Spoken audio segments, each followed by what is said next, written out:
Mommy, Daddy.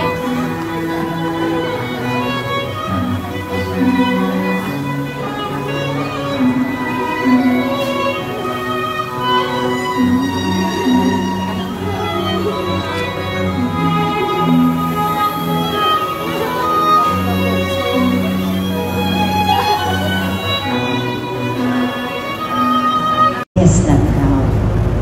It does not dishonor others. It is not self-seeking.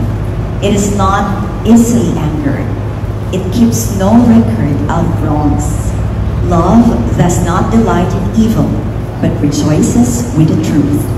It always protects, always trusts, always hopes, and always perseveres. And now, these three remain: faith, hope, and love. But the greatest of this is love. Thank you, Nina. Pumayag ka maging Mrs. Aquino. Nagpapasalamat ako sa nasa itaas dahil hindi niya ako binigo. Nagdasal ako ng kapayapaan at yun ang binigay niya sa pagkatao mong mahal. Salamat, mahal, dahil simula sa araw na to, binibigyan mo ako ng pahintulot na buwisipin ka sa araw-araw. Binibigyan mo ako ng pahintulot na marinig ang magarbong halakak mo at mga kwento. At higit sa lahat, binibigyan mo ako ng pagkakataon na piliin ka sa araw-araw. Hindi ko maipapangakong ngiti ang palaging madadala ko sa buhay mo. Ang maipapangako ko ay kapag nanood na ang mga damdamin natin sa sama ng loob sa isa't isa. Kapag may mga araw na hindi na pantay ang pagmamahal natin dalawa, hindi ko pa rin makakalimutan na mahalin ang pagkatao mo, pahalagahan ang pagkababae mo, at ingatan ang puso mo. Simula sa araw na ito, hindi ka na mag-iisa. Palagi ka na may kasangga. Nandito lang ako palagi sa likod mo o sa harapan mo at bibigyan ka ng kumpiyansa. Isa ka Carlo, mahal.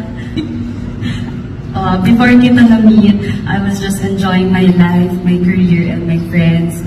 In a way, I kind of let go of the idea or concept na I'll be in a relationship or more so being married. But I'll also admit na sabi kasi effective ang manifestation. So, nagsulat ako ng To My Dear Future Husband. A year after, we had an opportunity to work together and doon kita mas nakilala.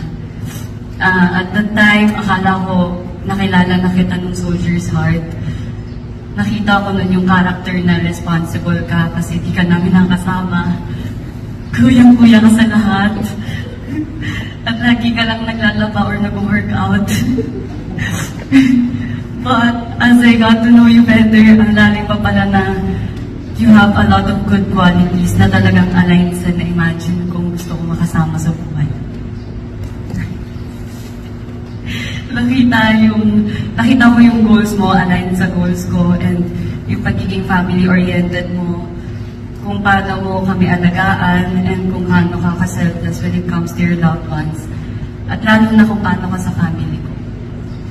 Siguro, yun yung pinaka-sign sa akin na ikaw yung para sa akin.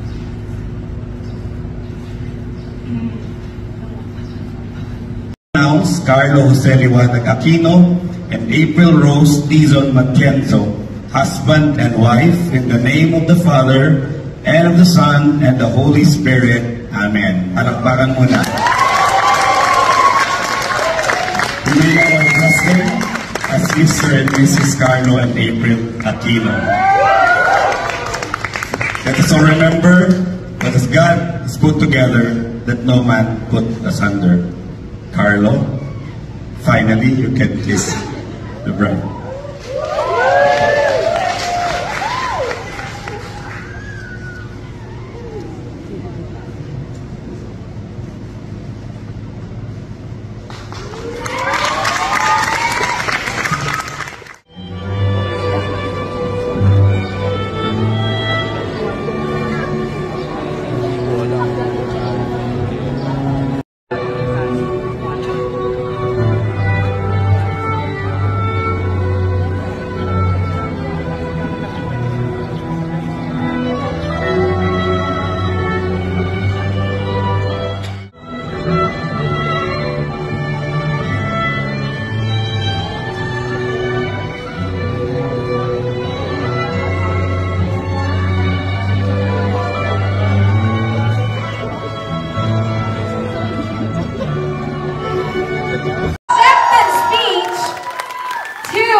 A while ago at the ceremony, may mahihiling ka pa ba?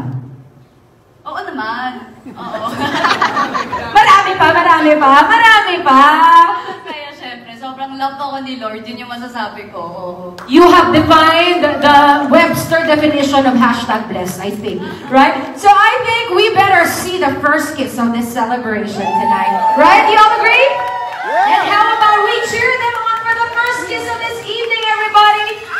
Mr. and Mrs. Aquino, you better take it away. Oh, wow.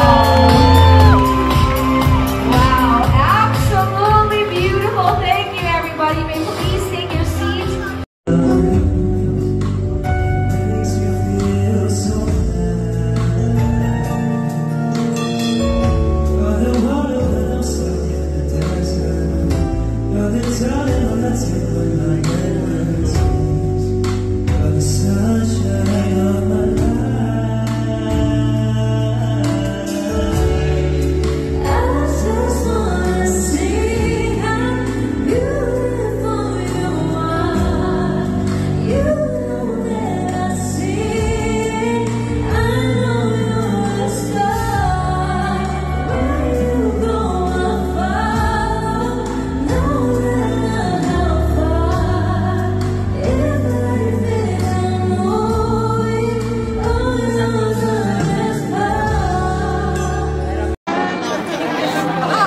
Masaya, blooming.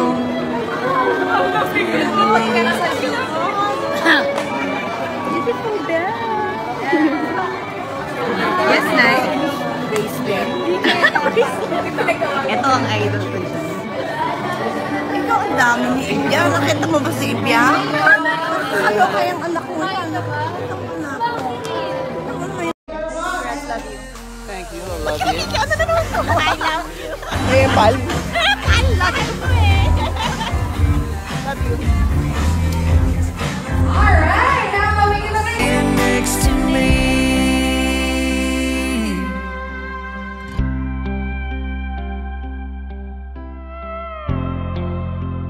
Right here next to me. With you right here next to me.